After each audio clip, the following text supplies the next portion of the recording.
I know how this is going to. I think I know how you're going to respond to this. Browns will beat the Jaguars if the defensive line shows up. That's really it, right? Defensive line plays well, you have a chance to win this game. But the defensive line does not play well, you don't. That's going to be the battle of this game. As long as nobody else is a disaster on the offensive side of the ball, like I don't anticipate Joe Flacco, DTR, whoever's in there to be a disaster. They'll be all right.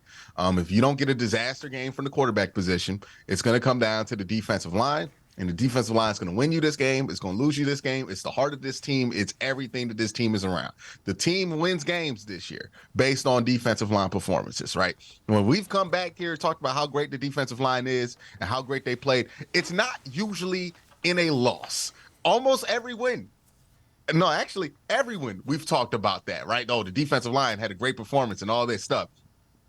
That's what it takes. Defensive line plays well. This team plays well. That's the heart of his team. I know we're not used to that being the defense, but that's what it is. The defense dictates whether the Browns can win the game.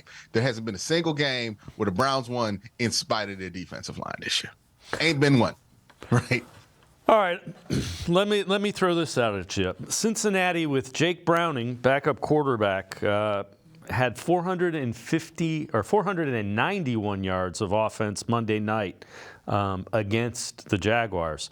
What areas can the Browns' offense exploit on Jacksonville, do you think? Yeah, there's like some intermediate stuff that you could take care of against Jacksonville. They don't have the most responsive corners in the world. Maybe if this was Cooper, you could take some deep shots. I don't know if you do that, but with Marquise Goodwin coming back, maybe you do take some deep shots.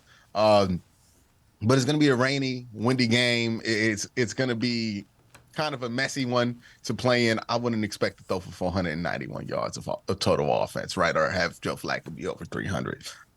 Just try to move the ball, time of possession, get those short 5-yard throws. David Njoku on those stick routes where he's able to get yards at the catch. That's going to be really where I think the bread and butter is going to be for this offense.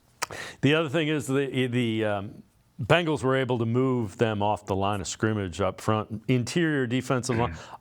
Anybody not named Josh Allen on that defensive line kind of got moved back by the Bengals offensive line.